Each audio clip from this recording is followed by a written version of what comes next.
Hello प्यारे बच्चों, कैसे चल रही है पढ़ाई। और पिछले क्लास में जो हमने डेंसिटी रिलेटेड जो न्यूमेरिकल्स को सॉल्व किए थे, मुझे उम्मीद है आप लोग उसको कंप्लीट कर चुके होंगे। आज नया टॉपिक पढ़ेंगे और आज का टॉपिक ना दमदार टॉपिक है, क्योंकि ये कहीं ना कहीं ऐसा रहता है कि बच्चों को कंफ्यूज करता है कुछ नहीं, बस कंफ्यूज करना है, ठीक है इसको। और लगने लगता है थोड़ा सा टफ टाइप का, पर आप वीडियो अंत तक देखना और देखना ये कितना आसान होने वाला है, ठीक है।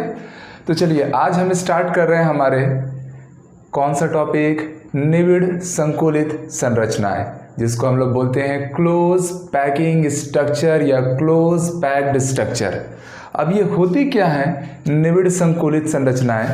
तो मेरे प्यारे बच्चों, हमारा मेजर आज का हेडिंग है निविड़ संकुलित संरचनाएं, ठीक है। देखो, जो कोई भी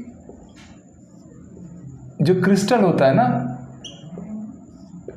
कोई भी जो क्रिस्टल होता है, आप सबको पता है कि वो कई अणुओं परमाणुओं से मिलकर बनता है, और वो उससे पूरी तरह से क्या रहता है, पैक्ड रहता है, मतलब घिरा हुआ रहता है, ठीक है। तो वो जो क्रिस्टल बना वो एटम्स के, परमाणु के क्या हुआ, पैकिंग से बना।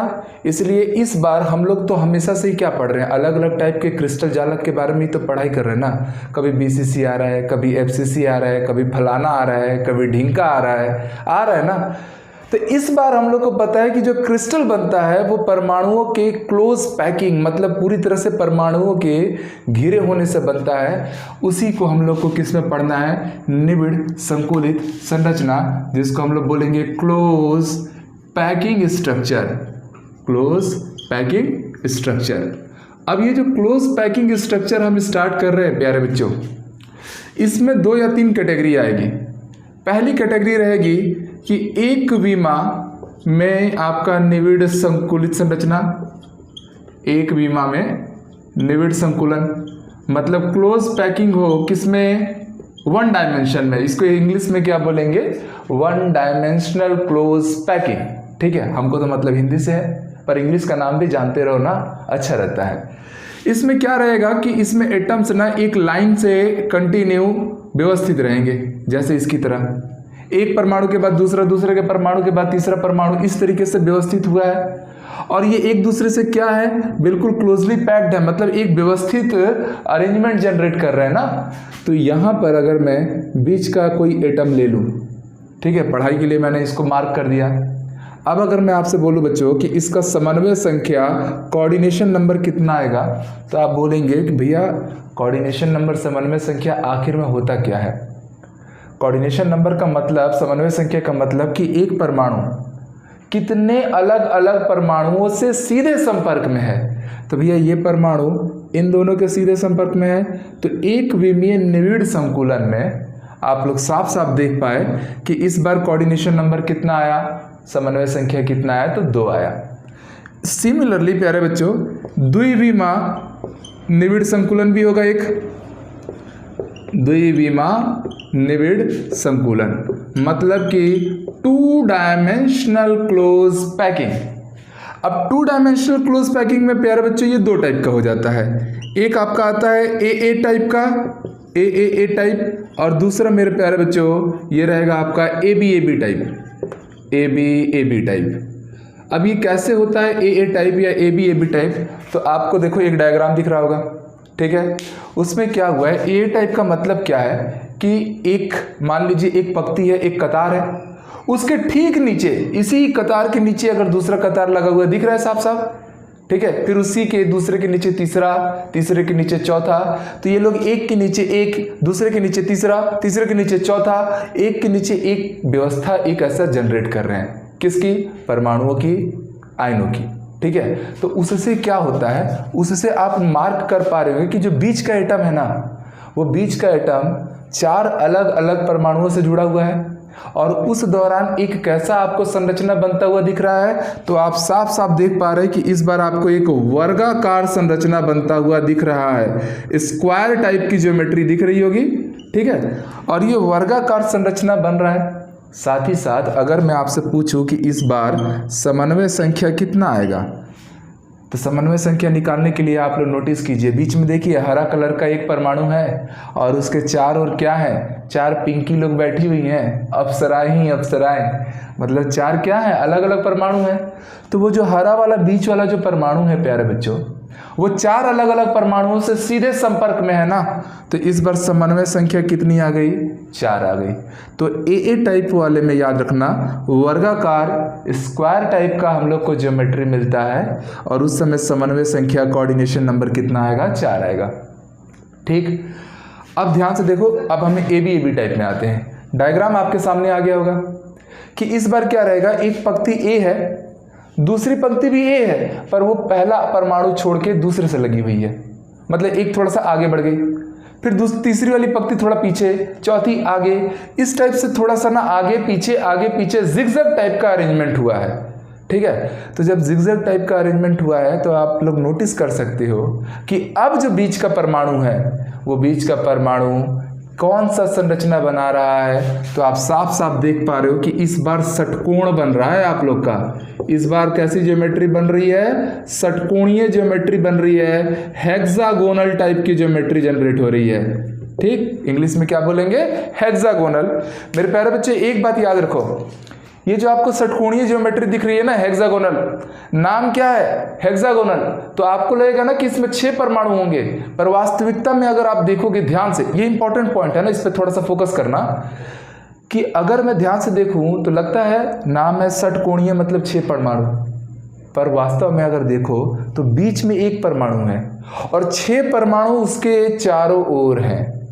मतलब कि टोटल कितने परमाणु होते हैं हेक्सागोनल षटकोणीय संरचना में, तो 7 परमाणु, एक बीच में और 6 परमाणु उसको घेरे रहते हैं, उसको सुरक्षित कवच प्रदान करते हैं। समझ में आई बातें? तो अगर मैं यहां से बोलूं कि इसका समन्वय संख्या कोऑर्डिनेशन नंबर कितना आएगा, तो बीच वाले परमाणु को आप लोग मान लो सेलेक्ट कर लो और वो परमाणु 6 अलग अलग परमाणुओं से जुड़ा हुआ है, मतलब इस बार समन्वय संख्या कितना आ गया, 6 आ गया। तो ये हमारा था निविड़ संकुलन, किसमें किसमें, एक विमा में और 2 विमा में। प्यारे बच्चों, अगर इसी को हम लोग त्रिविमीय निविड़ संकुलन की पढ़ाई करने जाएंगे आप लोग, ठीक है, 1 डायमेंशनल 2 डायमेंशनल में याद रखना, 2 डायमेंशनल में तो क्लियर हो गया कि 2 टाइप का होगा, एक ए टाइप और दूसरा क्या आएगा आपका ए बी टाइप।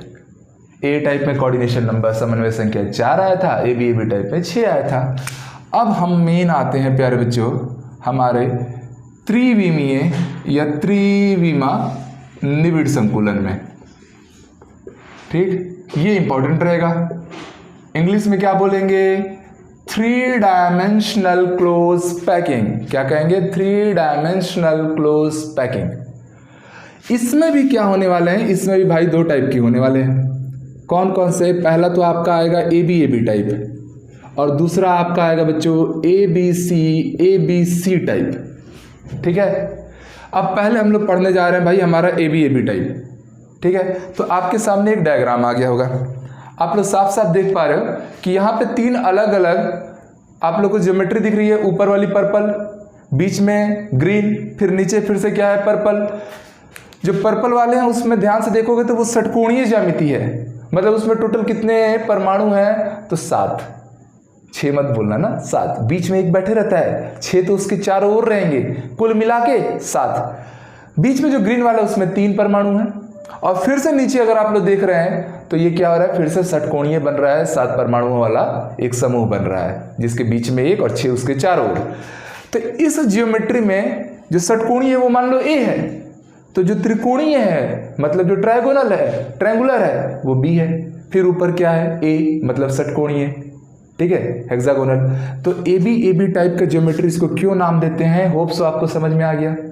अब इसको जब मैं ऊपर से देखूंगा ना बच्चों, तो आपको एक बगल में डायग्राम दिख रहा होगा जिसमें ऊपर आप लोग को स्केच में बनाया गया होगा। ऊपर से देखने पे मुझे क्या दिखेगा, एक हेक्सागन दिखेगा, षटकोण दिखेगा, बीच में क्या दिख रहा होगा आप लोग को, एक ट्रायंगल टाइप का दिख रहा होगा और नीचे फिर से क्या एक हेक्सागन है। तो इस पूरी संरचना को हम लोग नाम देते हैं HCP लैटिस। क्या नाम देते हैं, HCP लैटिस। हिंदी में हम इसको बोलेंगे षटकोणीय निविड़ संकुलन, षटकोणीय निविड़ संकुलन। ठीक, इंग्लिश में हेक्सागोनल क्लोज्ड पैकिंग, ठीक है, हेक्सागोनल क्लोज्ड पैकिंग, षटकोणीय निविड़ संकुलन। और मेरे प्यारे बच्चों इसमें कुछ इंपॉर्टेंट बातें आप समझ लीजिएगा कि इसका जो समन्वय संख्या आता है, कोऑर्डिनेशन नंबर आता है, वो कोऑर्डिनेशन नंबर 12 आता है। कितना आता है? 12 आता है। अब आप पूछेंगे कैसे, तो आप किसी एक षटकोणीय ज्यामिति को पकड़िए, ठीक है, किसी भी एक षटकोणीय के जिसके केंद्र के बीच में क्या है, एक परमाणु है और 6 परमाणु उसको चारों ओर से घिरे हुए हैं। मतलब उस परमाणु के सीधे संपर्क में ये 6 परमाणु आ गए, साथ ही साथ उसके ऊपर एक त्रिकोण आएगा, मतलब 3 परमाणु, और उसके नीचे भी क्या आएगा, एक त्रिकोण आएगा, क्योंकि ए बी ज्योमेट्री चल रही है ना। तो टोटल बीच वाला परमाणु कितने लोगों के संपर्क में आया, तो टोटल 12 लोगों के संपर्क में आया, इसलिए इसकी समन्वय संख्या कोऑर्डिनेशन नंबर कितनी आ गई, 12 आ गई। इसमें सबसे इंपॉर्टेंट पॉइंट प्यारे बच्चों जो आपको याद रखना है, ठीक है, कि भैया यहाँ पर जो Z आता है ना, एक देखिए दूसरा डायग्राम आ गया होगा। Z का मतलब क्या होता है, प्रति एकक कोष्ठिका में उपस्थित परमाणुओं की संख्या, मतलब number of atom present in per unit cell. तो ये याद रखना 6 आता है। और this is a very important point कि केवल HCP लैटिस, HCP जालक इकलौता ऐसा जालक है जिसके लिए Z की वैल्यू कितनी आती है, 4 आती है। आपने Z की वैल्यू हमेशा से पढ़ी हुई है कि भैया अगर सरल घनीय है तो Z की वैल्यू कितनी आती थी, 1। अगर अंतः केंद्रित आता था, BCC स्ट्रक्चर आता था, तो Z की वैल्यू 2 आती थी। FCC के लिए, फलक केंद्रित के लिए Z की वैल्यू 4 आती थी। पहली बार आप लोग का Z की वैल्यू कितना आ रहा है, 6 आ रहा है। किसके लिए, HCP लैटिस के लिए। तो हेक्सागोनल क्लोज्ड पैक्ड मतलब षटकोणीय निविड़ संकुलन संरचना के लिए Z की वैल्यू सबसे ज्यादा होती है। और कितनी होती है, तो याद रखिएगा 6 होती है। ये इंपॉर्टेंट पॉइंट रहेगा। इसके अलावा मेरे प्यारे बच्चों कि इसका जो पैकिंग फ्रैक्शन आता है ना, संकुलन गुणांक, वो याद रखना 0.74 आता है। अगर संकुलन गुणांक 0.74 आया है तो पैकिंग एफिशिएंसी कितना आएगा, 74%। और पैकिंग एफिशिएंसी का मतलब क्या होता है कि उसका परमाणु उस घनीय संरचना में कितना प्रतिशत जगह को घेर ले रहा है, कवर कर ले रहा है। तो ये उसकी पैकिंग एफिशिएंसी हुई। तो आपको तुरंत रिक्तिका या रिक्त स्थान भी मिल जाएगा कि कितना जगह खाली रह गया भाई, वॉइड स्पेस कितना आएगा। अगर ये 74 है तो वॉइड स्पेस कितना आएगा प्यारे बच्चों, 26% का आएगा, ठीक। और अगर इसकी एग्जाम्पल लूँ तो इसकी एग्जाम्पल में तो जनरली हम लोग जिंक लेते हैं, या आप लोग याद रखना स्कैंडियम, टाइटेनियम, मैंगनीज और आयरन, ये सारे के सारे क्या हैं, डी ब्लॉक के तत्व हैं। इन डी ब्लॉक के तत्वों में पूरी स्कैंडियम की पूरी फैमिली ना, मतलब इस वर्ग में जितने भी तत्व आएंगे स्कैंडियम फैमिली के, टाइटेनियम फैमिली के, मैंगनीज फैमिली के और आयरन फैमिली के, उन सबको आप लोग किस में कंसीडर करोगे, HCP लैटिस में। किताब में केवल जिंक और मैग्नीशियम देता है, पर ये मैं इंपॉर्टेंट सा पॉइंट आपके सामने रख दिया कि पूरा स्कैंडियम, टाइटेनियम, मैंगनीज और आयरन फैमिली अपने आप में क्या है, HCP लैटिस का स्ट्रक्चर शो करते हैं, ठीक है, उसकी ज्यामिति को प्रदर्शित करते हैं। तो ये इतने सारे इंपॉर्टेंट पॉइंट आ गए, किससे रिलेटेड, आपका HCP लैटिस से रिलेटेड, ठीक है। इसको एक काम करते हैं, थोड़ा अच्छा कलर दे देते हैं, ऐसा बादल बना देते हैं, याद रहेगा। अब ये प्यारे बच्चे AB टाइप का हो गया।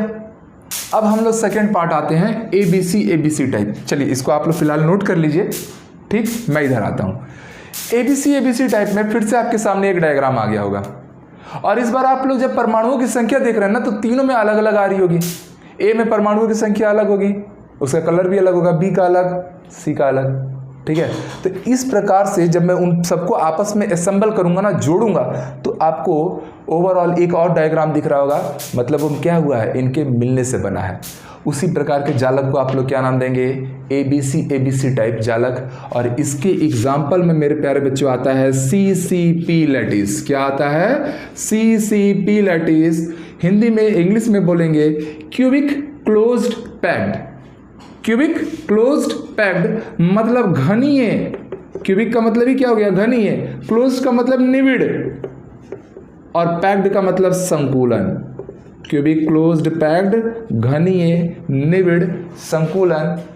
एक बात याद रखना बच्चों, ये जो CCP लैटिस आता है ना, घनीय निविड़ संकुलन वाला, क्यूबिक क्लोज्ड पैक्ड वाला, वो एफसीसी की तरह ही होता है। वो किसकी तरह होता है? एफसीसी की तरह ही होता है। तो अगर वो एफसीसी की तरह हुआ है, इसका मतलब आप तुरंत समझ पाएंगे एफसीसी के लिए z का मान कितना आता था? 4 आता था। तो सीसीपी के लिए भी z का मान कितना आएगा? 4 आएगा। एफसीसी के लिए कोऑर्डिनेशन नंबर समन्वय संख्या कितनी आती थी? 12 आती थी। तो सीसीपी के लिए भी कितनी आएगी? 12 ही आएगी। एफसीसी के लिए पैकिंग फ्रैक्शन कितना आया करता था? 0.74, इसके लिए भी 0.74। और अगर संकुलन क्षमता पैकिंग एफिशिएंसी चाहिए तो वो आ जाएगा 74%। और अगर मुझे रिक्त स्थान चाहिए, रिक्तिका, कि भैया वॉइड स्पेस कितना आया, कितना जगह घन में खाली रह गया, तो उस बार कितना जगह खाली रह जाएगा? 26% जगह खाली रह जाएगा। इसके एग्जाम्पल अगर लेने हो ना तो भैया आप सिल्वर लेंगे और कॉपर लेंगे। किताबों में तो यही 2 एग्जाम्पल देता है, पर मेरे प्यारे बच्चों आप याद रखना कि भैया कोबाल्ट की पूरी फैमिली, निकल की पूरी फैमिली और कॉपर की पूरी फैमिली सीसीपी लैटिस वाली ज्यामिति को प्रदर्शित करते हैं। तो ये था आप लोगों का एचसीपी और सीसीपी लैटिस से रिलेटेड इंपॉर्टेंट फैक्ट्स। इसमें खास बात क्या है कि इनके समन्वय संख्या आपस में क्या है? बराबर है। इनका पैकिंग फ्रैक्शन, पैकिंग एफिशिएंसी और वॉइड स्पेस, मतलब संकुलन क्षमता, संकुलन गुणांक और रिक्तिका, ये सब क्या है? ये भी आपस में देखो सेम आ रहा है दोनों में। बस फर्क किस में आता है? तो याद रखना बच्चों, इसके z की वैल्यू प्रति एकक कोष्टिका में परमाणुओं की संख्या 6 आएगी, जो सबसे ज़्यादा आती है। और सीसीपी या एफसीसी के लिए कितनी आती है? 4 आएगी। तो आगे से आप लोग को मैं कभी भी बोल दूँ, बीसीसी नाम दूं, तुरंत आ जाना चाहिए z=2 दिमाग में। अगर मैं सीसीपी बोलूं, सवाल में सीसीपी बोलेगा मतलब z= क्या करना? 4 ले लेना। ठीक है। डेंसिटी वाला क्वेश्चन बना रहे थे, वो जालक का नाम देता था ना, सीसीपी संरचना हो रही है, एफसीसी संरचना हो रही है, तो उससे हमको एक हिंट मिलता था, एक डाटा मिलता था, और वही डाटा आप लोग को अभी काम आ रहा है। इसलिए याद रहना चाहिए कि सीसीपी एफसीसी का आप 4 लेना। अगर आपको षटकोणीय निविड़ संकुलन बोल देगा तो z का मान आप 6 लेना। ठीक है। ये था आप लोग का त्रिविमीय निविड़ संकुलन। अब मेरे प्यारे बच्चों एक चीज़ और जान लेना, इसी में मैं ये वाला थोड़ा सा लाइन हटा के एक पॉइंट और ऐड कर रहा हूँ इन दोनों में ही। ठीक, कि जो एचसीपी लैटिस होता है, इसमें जो वॉइड बनता है ना, जो रिक्तिका बन रही है, वो होती है टेट्राहेड्रल, मतलब कि चतुष्फलकीय रिक्तिका का निर्माण होता है। चतुष्फलकीय रिक्तिका, टेट्राहेड्रल वॉइड बनेगा, चतुष्फलकीय रिक्तिका। किसमें? एचसीपी में। अभी हम लोग को यही वॉइड के बारे में अब आगे पढ़ना पड़ेगा। ठीक। और प्यारे बच्चों जो सीसीपी रहता है हमारा, क्यूबिक क्लोज्ड पैक्ड घनीय निविड़ संकुलन, उसमें ऑक्टाहेड्रल टाइप का वॉइड बनता है। कैसा वॉइड बनता है? ऑक्टाहेड्रल वॉइड, अष्टफलकीय रिक्तिका। ठीक, अष्टफलकीय रिक्तिका का निर्माण होता है। तो ये इतने सारे पॉइंट आप लोग नोट कीजिए। अब स्वाभाविक सी बात है, अब आ गया है क्या? वॉइड की जिक्र। तो अब हम इन वॉइड्स को अच्छे से पढ़ने वाले हैं कि ये वॉइड क्या है, रिक्तिका क्या है, और वो कितने प्रकार के होते हैं। तो चलिए अब उसको डील कर लिया जाए। ठीक है। ये सारी इंपॉर्टेंट जो पॉइंट्स मैं लिखवाया हूँ ना प्यारे बच्चों, नोट्स में आप लोग रखिएगा ना। और डायग्राम तो मुझे लगता है आप सबको अच्छे से क्लियर हो ही गया होगा। किताबों में डायग्राम देख के थोड़ा डर सा लगता है, बट रहता बहुत आसान है। अब मुझे लगता है सारी बातें अब आपको सही से समझ में आ गई हैं। कोई डाउट है तो कमेंट जरूर करना। अब चलो मैं अब आ जा रहा हूं हमारे नए टॉपिक पे। हमने निविड़ संकुलन कंप्लीट कर लिया। ठीक है। अब हमारा नया टॉपिक याद आ रहा है बच्चों, वॉइड। वॉइड मतलब रिक्तिका। पहले तो ये जानते हैं कि भाई ये रिक्तिका होता क्या है। तो रिक्तिका मैंने शुरू से ही आपको बताया है कि जो एक घन के अंदर बहुत सारे आयन या परमाणु रहेंगे, वो परमाणु जो जगह घेरते हैं उसको हम उसका संकुलन गुणांक या संकुलन क्षमता कहते हैं, पैकिंग एफिशिएंसी। और जो जगह बच जाता है वही क्या कहलाता है? आपका वॉइड। तो वॉइड का मतलब ही है एम्प्टी स्पेस, रिक्त स्थान जो बचता है। ठीक है। किसके अंदर? घन के अंदर। किसके कारण? परमाणुओं के आपस में समन्वय के कारण। जैसे आप खुद सोचिए ना, आप 10 ठो बॉल गोल गोल बॉल रखेंगे तो उनके बीच में थोड़ा थोड़ा जगह क्या रहेगा, स्पेस बने ही रहेगा, और वही स्पेस क्या कहलाएगा, आपका वॉइड कहलाएगा। अब ये वॉइड कितने टाइप के होते हैं प्यारे बच्चों, तो सबसे पहले तो हम लोग पढ़ते हैं ट्राइगोनल वॉइड। क्या पढ़ते हैं, ट्राइगोनल वॉइड, मतलब हिंदी में बोलेंगे, चलिए नीचे लिख देता हूं, त्रिकोणीय रिक्तिका या त्रिकोणीय रिक्तिका। त्रिकोणीय रिक्तिका की क्या खास बात है कि ये कितने परमाणुओं से मिलकर बनेगा, तो ये 3 परमाणुओं से मिलकर बनेगा, ये 3 परमाणुओं से मिलकर बनेगा। डायग्राम आप लोग के सामने साफ साफ दिख रहा है, ठीक है, कि 3 परमाणु आपस में, मान लीजिए एक परमाणु है, ये दूसरा परमाणु है, और ये जो परमाणु है ये तीसरा, ये इसके ऊपर व्यवस्थित है। तो उस बीच में ये जो जगह बच गया ना, ये जगह जिसको मैं मार्क कर रहा हूं प्यारे बच्चों, ये जो जगह बच गया खाली जगह, यही हमारा क्या कहलाएगा, ट्राइगोनल वॉइड, टीवी, टेलीविजन मत पढ़ देना, ठीक है, ट्राइगोनल वॉइड कहलाएगा। तो 3 परमाणुओं से मिलकर बनने वाला वॉइड ट्राइगोनल वॉइड, त्रिकोणीय रिक्तिका। ऐसे ही प्यारे बच्चों एक काम करता हूं मैं, ध्यान देना कि ये जो 3 परमाणु है ही ना, ठीक, इन 3 परमाणुओं के ऊपर से मैं एक और परमाणु ला के रख देता हूं। इन 3 परमाणुओं के ऊपर से जब मैं एक और परमाणु ऐसे ला के रखूंगा तो आपको क्या दिखेगा, इस बार 4 परमाणु एक दूसरे के ऊपर रहेंगे। फॉर एग्जाम्पल आप समझो कि मान लो आपने टेबल पे ना 3 संतरे रखे हैं, ठीक है, और ऊपर से एक और संतरा ला के रख दिया, तो जब ये लोग आपस में जहां मिल रहे होंगे ना, उस समय जो आपका रिक्त स्थान होगा वो त्रिभुज की तरह नहीं दिखेगा, अब वो त्रिभुज से थोड़ा सा बदल जाएगा, अब वो आपको एक चतुष्फलक की तरह दिखेगा, टेट्राहेड्रल की तरह दिखेगा। तो डायग्राम में भी साफ साफ आप लोग को दिख रहा होगा, ठीक है। तो ऐसे वॉइड को हम लोग क्या नाम देते हैं, ऐसे वॉइड को हम लोग नाम देते हैं टेट्राहेड्रल वॉइड। इंग्लिश का नाम भी याद रखेंगे सब लोग, क्या कहेंगे, टेट्राहेड्रल वॉइड, हिंदी में नाम देंगे चतुष्फलकीय रिक्तिका। तो चतुष्फलकीय रिक्तिका की क्या खास बात रहेगी कि ये कितने परमाणुओं से मिलकर बनेगा, तो ये 4 परमाणुओं से मिलकर बनेगा, ठीक है। 3 परमाणु पहले नीचे रहेंगे और एक परमाणु जिसको मैंने डॉटेड लाइन से रखा है वो उसके ऊपर ला के बस रख दिया गया, तो 4 परमाणु से मिलकर बनने वाला है ये, ठीक। डायग्राम में भी आपको साफ साफ क्लियर हो रहा होगा चतुष्फलकीय रिक्तिका कि 3 पहले नीचे थे, एक ऊपर से आके उसमें जंबल हुआ है, जुड़ा है, उससे क्या हो गया है, जो पहले आपकी रिक्तिका त्रिकोणीय थी अब वो चतुष्फलकीय हो चुकी है, तो उससे चतुष्फलकीय रिक्तिका का निर्माण हो गया। याद रखना है चतुष्फलकीय रिक्तिका कितने परमाणु से मिलकर बनेगा, 4, त्रिकोणीय रिक्तिका 3 परमाणु।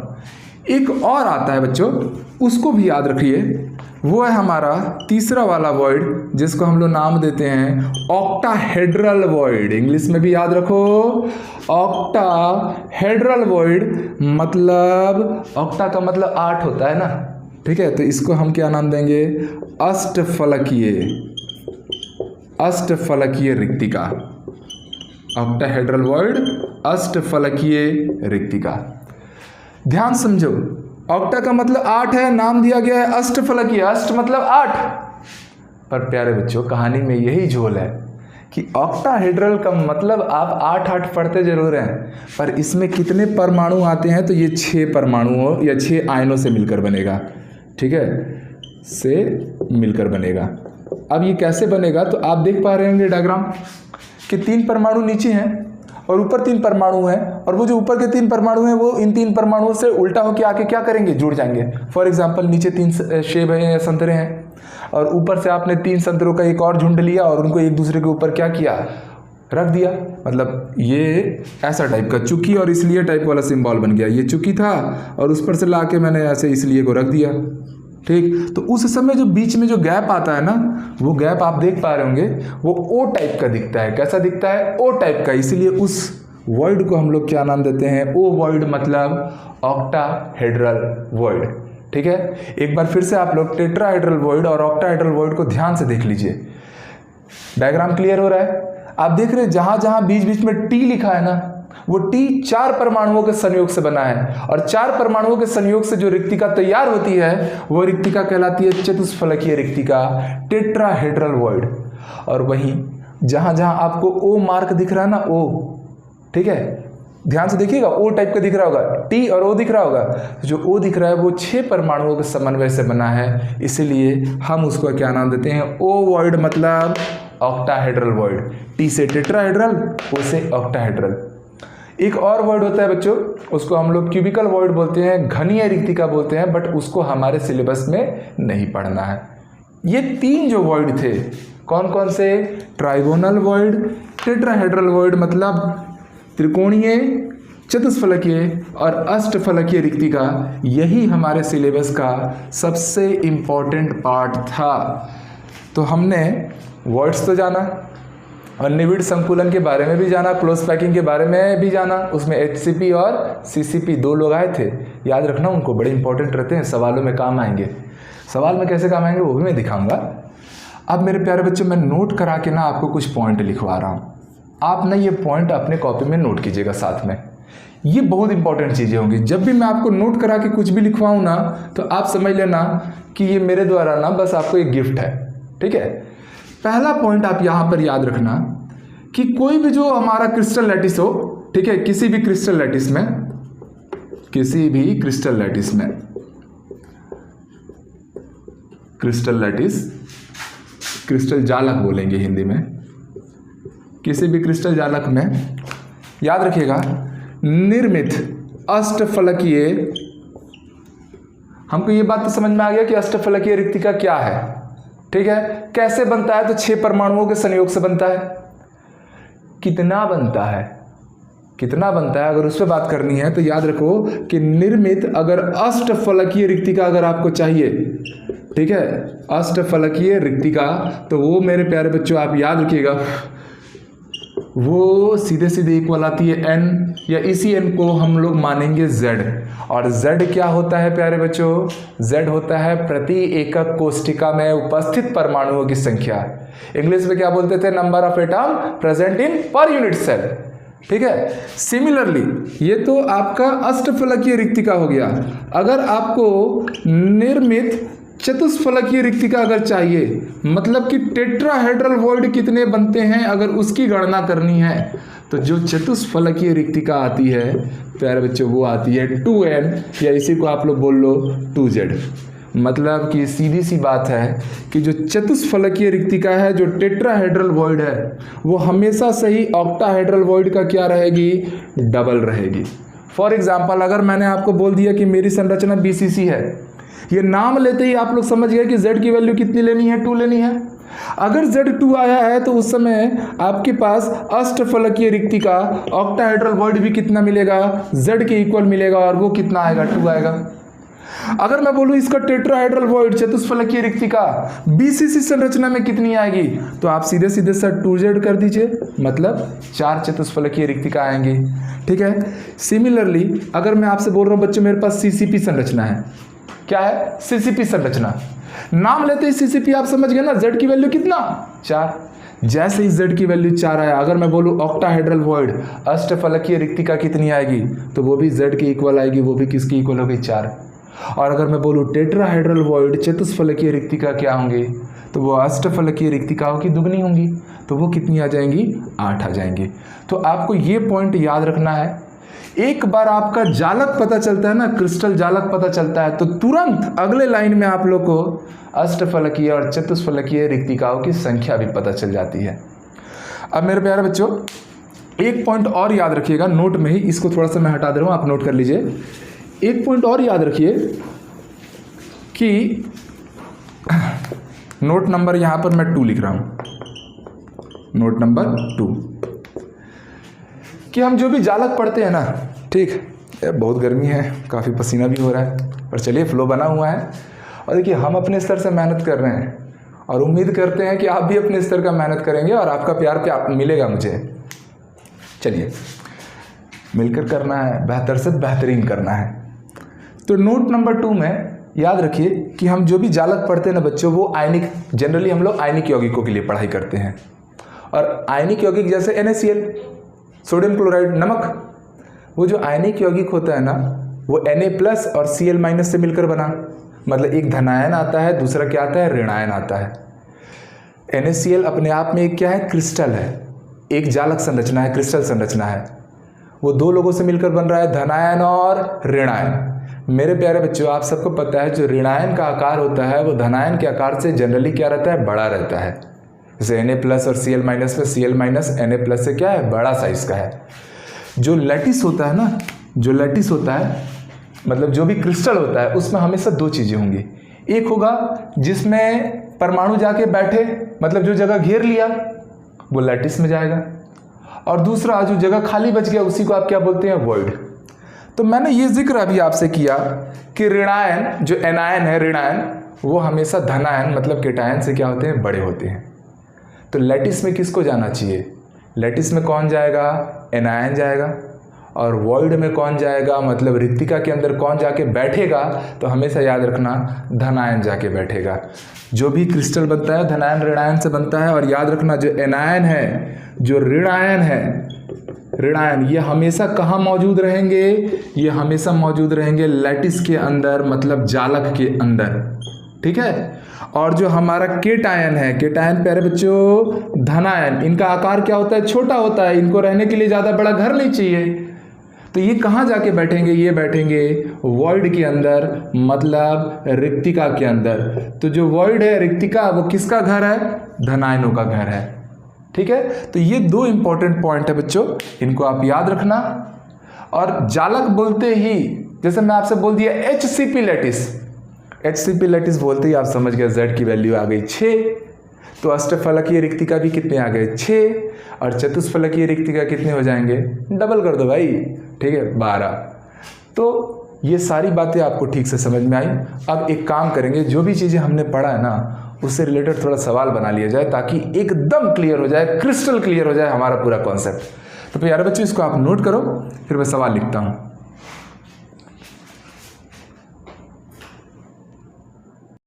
तो चलिए प्यारे बच्चों, ये दो सिंपल से सवाल हैं, इनसे हमने अभी तक जो पढ़ा है उस कॉन्सेप्ट को हम लोग लगाना सीखेंगे, एग्जीक्यूट करना सीखेंगे। तो बड़े प्यार से पढ़ते हैं सवाल को। बोले एक यौगिक दो तत्व X और Y से मिलकर निर्मित होते हैं। Y के परमाणु जो किसका रोल प्ले कर रहे हैं, ऋणायन का। तो Y क्या है भैया, सॉल्व करते चल रहे हैं यहाँ पर, Y है ऋणायन, ठीक है। और ये ऋणायन जो है Y, ध्यान समझना, ऋणायन मैंने अभी अभी आपको बताया था वो हमेशा कहाँ जाता है, लैटिस में जाता है। तो ऋणायन Y के परमाणु ऋणायन से CCP लैटिस बनता है ना, ये किस क्या बनाया, CCP नाम देते ही मेरे प्यारे बच्चों आप समझ गए Z की वैल्यू कितनी आ गई, 4। और ये Z क्या कहलाता है, ये Z कहलाता है कि प्रति एकक कोष्ठिका में उपस्थित परमाणुओं की संख्या। तो CCP जालक में प्रति एकक कोष्ठिका मतलब एक जालक के अंदर, यूनिट सेल के अंदर कितने परमाणु हैं, 4 परमाणु हैं। और वो परमाणु कौन है, वही परमाणु तो Y है ना, क्योंकि ये लैटिस है और लैटिस के अंदर, जालक के अंदर हमेशा कौन जाता है, ऋणायन, मतलब Y जाएगा। तो वो जो 4 परमाणु आ रहे हैं ना, वो 4 परमाणु ही Y है, मतलब मेरे प्यारे बच्चों आपको Y की वैल्यू मिल चुकी है 4। यहाँ से आप सीधे आंसर ला लिए ना, Y की वैल्यू 4। आगे और पढ़ते हैं। और X तत्व के परमाणु जो कि धनायन है, ये कहाँ जाते हैं, ये रिक्तिका में जाते हैं, अभी तो देखे थे। सभी अष्टफलकीय रिक्तिकाओं में भरे जाते हैं, ठीक है। एक काम करते हैं, आप यहाँ नोटिस कीजिए कि अगर Z का मान 4 है तो अष्टफलकीय रिक्तिका जो आएंगी, ठीक है, वो कितनी आएंगी, तो वो भी आप समझ पा रहे हैं, वो भी Z के इक्वल आएंगी, मतलब 4 आएंगी। और चतुष्फलकीय रिक्तिका कितनी आएंगी, तो आपको पता है वो अष्टफलकीय रिक्तिकाओं की दुगनी आती हैं, मतलब वो 8 आएंगी। हमें क्या बोला है सवाल में, हमसे बोल रहा है X तत्व के परमाणु जो कि धनायन है सभी अष्टफलकीय रिक्तिकाओं में भरी जाएंगे। अच्छा, अष्टफलकीय रिक्तिकाओं की संख्या कितनी है, 4। तो 4 आपके पास ना अष्टफलकीय रिक्तिका है, और उनमें किसको भरना है, X को। ये 4 अष्टफलकीय रिक्तिकाओं के लिए अपने को कितने धनायन चाहिए, 4, मतलब X का मान भी क्या हो गया बच्चों, 4। सवाल को सेंस करना है ना, समझना है। तो आप समझ पाए कि X का मान भी 4 है, Y का मान भी 4 है, तो ये इसका एक्चुअल सूत्र क्या आएगा, दोनों सेम पहाड़े में आए हैं, तो जो यौगिक है उसका आपसे पूछा गया था, यौगिक का सूत्र क्या आएगा, XY। कितना आसान है, ठीक है। तो चीज़ें अगर आपको पता रहेंगी कि किससे क्या लाना है, याद रखना ये निकालते समय 2 पॉइंट फोकस करना है कि जो ऋणायन होता है वो जालक में जाता है और जो धनायन होता है वो रिक्तिका में जाता है। रिक्तिकाओं की संख्या हमेशा 2 टाइप की रिक्तिका ली जाएगी, एक अष्टफलकीय, दूसरा चतुष्फलकीय। रिक्तिकाओं की संख्या ना जालक के प्रकार से ही मिल जाएंगी। आपको यहाँ जालक बोलेगा, उससे आपको z मिलेगा, एक बार z आया अष्टफलकीय रिक्तिका आ गई, उसी का दुगना कर दीजिए चतुष्फलकीय रिक्तिका आ गई। बाकी सवाल में क्या बोला है नहीं बोला है उसके हिसाब से एडजस्ट कीजिए, आपको हमेशा आंसर मिल जाएगा। ठीक है बच्चों, तो इसको आप नोट करो। नोट हो गया। अब हम क्या करेंगे, अब हमारे दूसरे सवाल पे आते हैं हम लोग। ठीक है, इसमें देखना कुछ नया कंडीशन लगाया है जिससे हम लोग को एक नई वैरायटी भी सीखने को मिलेगी।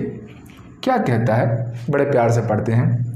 तत्व B के परमाणु से HCP जालक बनता है।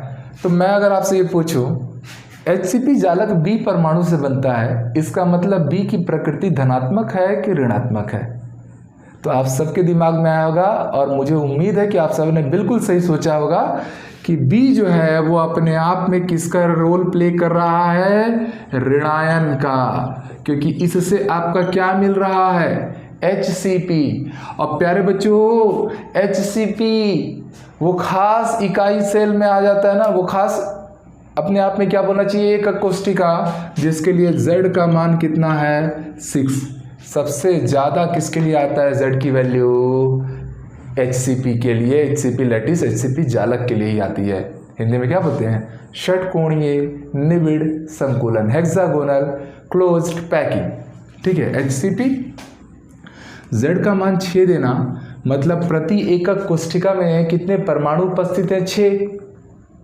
और वो परमाणु ही कौन है, B। तो भैया B का मान भी कितना आ गया, 6।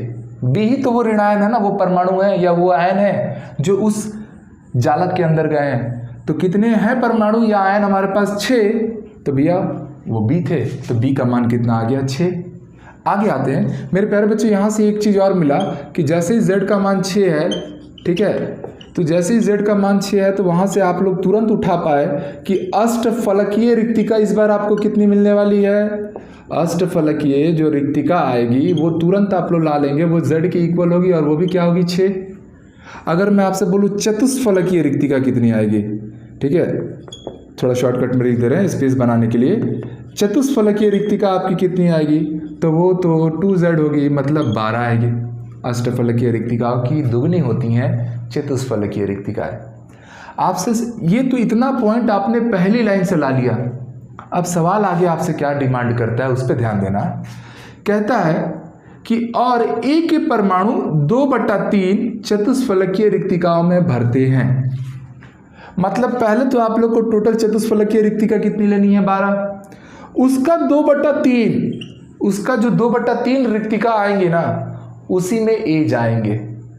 मतलब मेरे पास ना 12 गड्ढे हैं, उसका 2/3 करो, उसका 2/3 करोगे तो आप देख पा रहे हैं ये 4 से ऐसे कट गया, कितना आया, 8। तो ये मेरे पास 8 रिक्तिका, 8 गड्ढे मेरे पास अभी अवेलेबल हैं और इन 8 गड्ढों में किसको जाना है, A को। मतलब A का संख्या कितना है, A का संख्या 8 है, तभी तो वो इन 8 रिक्तिकाओं में भरेगा। तो सवाल में कैसे कंडीशन लगाया और उस कंडीशन को आपको कैसे यूज़ करना है, मुझे लगता है अब आपको सही से समझ में आया। अब प्यारे बच्चों A का मान दे दिया 8, B का मान आपको कितना मिल चुका है मेरे प्यारे बच्चों, 6। A का मान 8, B का मान 6। सॉल्व कीजिए तो ये 2 के पहाड़े में आते हैं, तो यौगिक का जो असल अणुसूत्र है या सूत्र है वो क्या आ जाएगा, A4B3। तो इस तरीके के सवाल आप लोगों से पूछे जाएंगे। अब मुझे उम्मीद है कि इस तरीके के कैसा भी सवाल आपसे पूछा जाए रिक्तिकाओं से रिलेटेड, वर्ड से रिलेटेड, मेरे प्यारे बच्चे अब उसको बनाने में बिल्कुल सक्षम हैं। ठीक है, तो आप इन सब चीज़ों का अच्छे से प्रैक्टिस कीजिए और खूब पढ़ाई कीजिए और ऐसे सवालों को ढूंढ कर ना प्रैक्टिस करना है भाई। ठीक है, क्योंकि प्रैक्टिस थोड़ा सा आपको करना पड़ेगा। प्रीवियस ईयर के क्वेश्चन निकालो, जेई के, नीट के बनाओ, बोर्ड में जो आए हैं उनको देखो, सॉल्व करो।